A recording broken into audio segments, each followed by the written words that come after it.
तो हेलो दोस्तों, कैसे हो? तो मैं यार अभी खाली बैठा था, तो मैंने सोचा क्यों ना आप लोगों से थोड़ी बातचीत की जाए। अब वो किस मुद्दे पे बातचीत की जाए ये मुझे नहीं पता है कि वो क्या टॉपिक हो सकता है। मतलब कुछ भी हो सकता है। अभी अगर देखें करंट मुद्दे में तो बिहार का चुनाव है। तो अगर बिहार का चुनाव है तो हम कुछ उस पे बातचीत कर सकते हैं कि यार कि वहाँ के लोगों को किन चीज़ों पे ध्यान देना चाहिए या फिर क्या चीज़ें हैं जो मुझे समझ में आती हैं, चूँकि मैं एक्चुअली मैं बिहार का नहीं हूँ। तो बिहार और मेरी उम्र है 33 साल, मैं यूपी का रहने वाला हूँ, बिहार कभी मैं गया नहीं।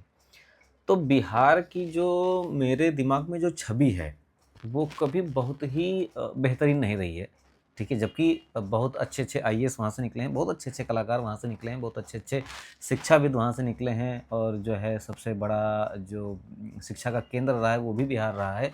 इसके बावजूद बिहार हमेशा से पिछड़ा रहा है। पिछड़ा तो यूपी भी रहा है, बट कुछ दिनों से, कुछ सालों से वो थोड़ा-सा आगे बढ़ रहा है। लेकिन बिहार को लेके जो मेरे दिमाग में छवि है या जो वहाँ के लोगों के प्रति मेरी जो दृष्टि है, मैं सही से बताऊँ तो ऐसा कुछ ख़ास नहीं है। ख़ास इसलिए भी नहीं है कि जो अभी चुनाव आया, तो मैंने देखा कि वहाँ पे कैसे-कैसे उम्मीदवार हैं या फिर कैसे-कैसे लोग चुनाव लड़ रहे हैं।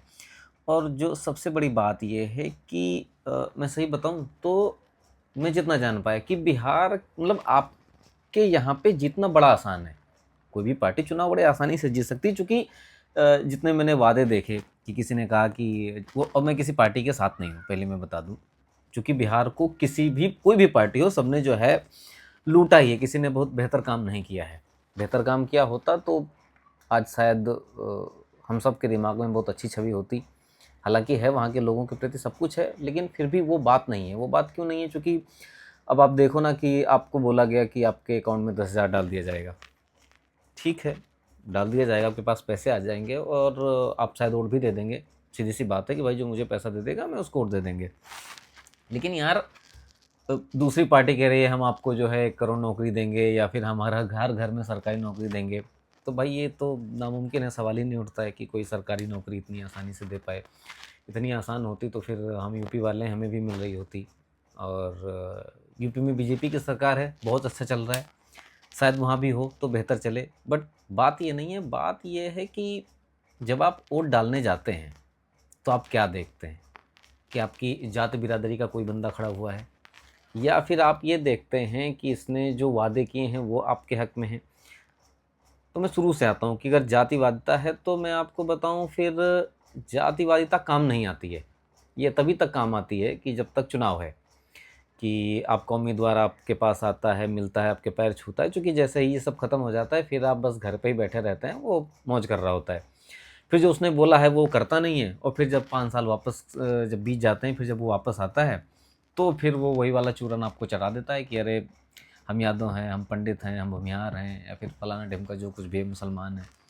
तो मुझे लगता है कि आप लोगों को जो देखना चाहिए, जो वहाँ के जो बुज़ुर्ग हैं, वो तो चलो ठीक है, बट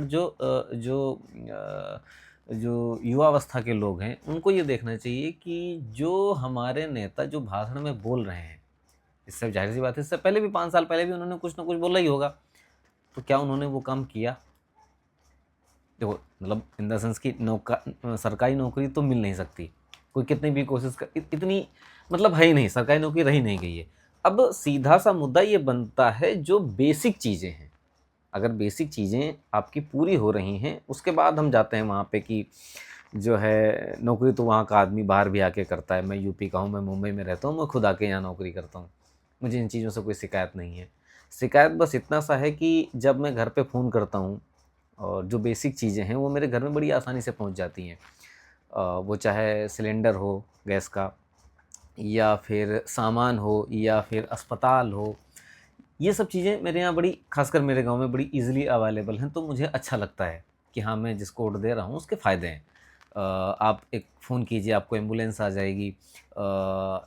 एजुकेशन को लेके थोड़ी शिकायतें हैं जो कि उतनी अच्छी नहीं हैं, वो प्राइवेट वालों ने कैप्चर कर रखी हैं, बस ठीक है, मतलब आगे देखेंगे।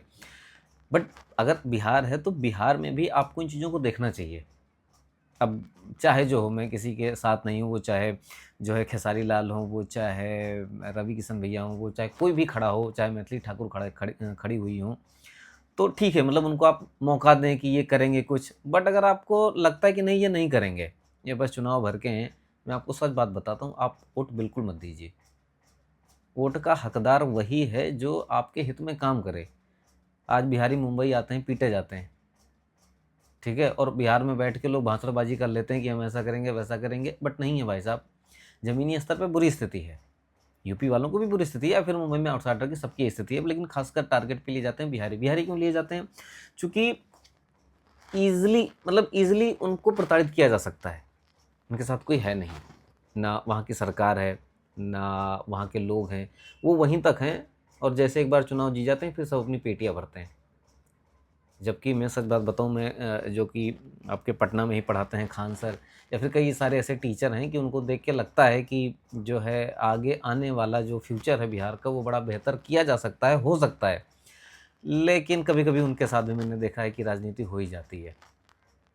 तो जहाँ राजनीति नहीं होनी चाहिए वहाँ अगर राजनीति हो रही है तो इसके ज़िम्मेदार बिहारी वासी हैं।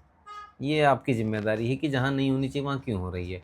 अगर वहाँ अभी भी जो है आदमी रात को 7 बजे के बाद 6 बजे के बाद निकलते हुए डरता है, तो फिर ये जो है सरकार की नाकामी है, और उनसे भी ज़्यादा आप लोगों की नाकामी है कि आप ऐसे लोगों को वोट देते हैं। अब बिहार को आप सिर्फ वहाँ पे दारू बैन करके, तो ये तो सिर्फ एक चूरन चटाने वाली बात है, वरना दारू तो जिसको पीना है वो पी ही लेता है, और जितना जाना होता है, आई थिंक मेरे पास कोई डाटा अवेलेबल नहीं है, बट चला ही जाता होगा। नहीं जाता होगा तो जिसको नशा करना है ना, वो किसी न किसी फॉर्म में नशा कर ही लेगा। बुनियादी मुद्दा ये नहीं कि आपने दारू बैन कर दिया फिर आप जो है उसको एक बेहतर स्टेट बना सकते हैं। बेहतर स्टेट बनाने के लिए दारू नहीं, आपको भ्रष्टाचार बंद करना पड़ेगा, जो वहाँ की पॉलिटिक्स पार्टियाँ हैं। और आप लोगों को भी ये जो अभी ये चुनाव के समय जो चूरन चटाया जाता है, अगर बुजुर्ग हैं तो मुझे लगता है उन्होंने अपनी पूरी ज़िंदगी ये चूरन चाटते हुए देखा होगा।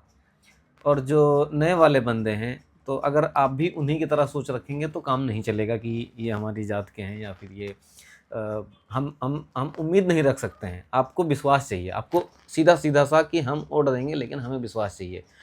बट ऐसा हो भी नहीं पाता है जो मैं बता रहा हूँ, चूँकि मैं भी गाँव से ताल्लुक़ रखता हूँ, और गाँव की राजनीति बड़ी गंदी है।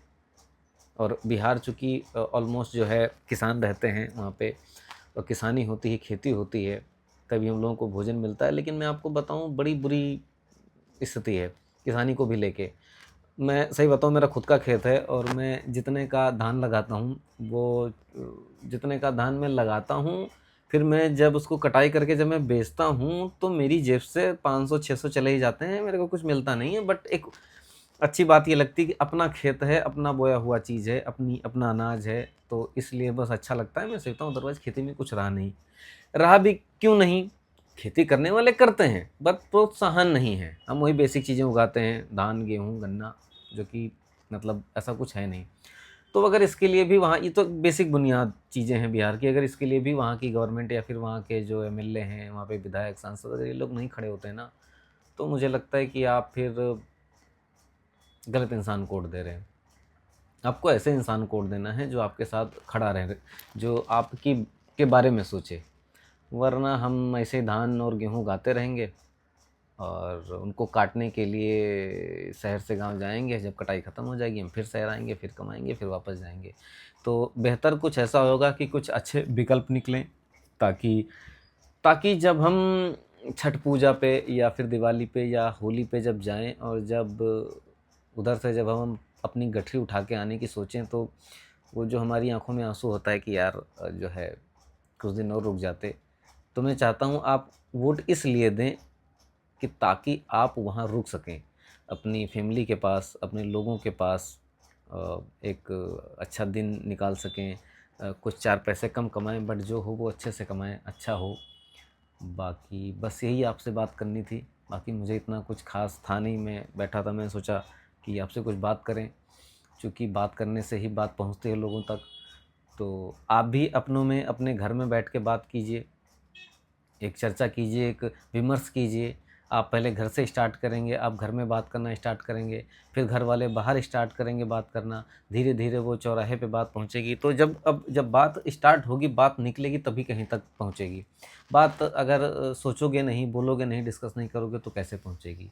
तो मेरा आप लोगों से बस यही एक विनती है कि आप ये जो कोई भी पार्टी हो ये जो चूरन चटाती है, अब इस पे आप यकीन मत रखिए। अब आप सॉलिड तरीके से मैदान में उतरिए और बोलिए कि हमें पहले तो बेसिक जो बुनियादी है, वो बहुत बड़ी चीज़ नहीं है, बहुत बेसिक चीज़ है, बहुत बेसिक चीज़ है, जो वो सारी चीज़ें अवेलेबल करके और आपका जो है जो रीढ़ की हड्डी है बिहार की, उसको मजबूत की जा सकती है। हम जो बाहर निकलते हैं, ये कोई बड़ी बात नहीं कि हम बाहर कमाने जाते हैं, तो ऐसा ऐसा कुछ नहीं है। बाहर कमाइए, पैसे कमाइए, हर कोई बाहर निकलता है। लेकिन ताकि ये होना चाहिए कि जब कोई त्यौहार हो तो वो जो एक भीड़ निकलती है और उस भीड़ में जब एक दंगा होता है, तो उस घर पहुंचने से पहले हम नहीं, शायद हमारे कुछ भाई बहनों की लाशें पहुंचती हैं, वो इतनी ज़्यादा भीड़ हो जाती है क्योंकि हमारे लिए मूलभूत सुविधाएं ही नहीं हैं। फ़्लाइट के टिकट महंगे हैं, ट्रेन मतलब ठीक है चलाई जाती है, गवर्नमेंट चलाएगी, कितना भी चलाएगी, फेयर इतने महंगे हैं, फ़्लाइट से जा नहीं सकते हैं और कोई संसाधन नहीं है। चलो दिल्ली वाले हैं बिहार पहुंच जाते हैं, बट जो मुंबई रहता है, जो अहमदाबाद रहता है, जो साउथ इंडिया में रहता है, तो उनके लिए बड़ी मुसीबतें हो जाती हैं। वो खैर हमारे लिए भी होती हैं, यूपी के हैं। बट आपसे यही अनुरोध है कि आप किसी की विचारधारा को फॉलो मत कीजिए, आप अपनी विचारधारा को फॉलो कीजिए।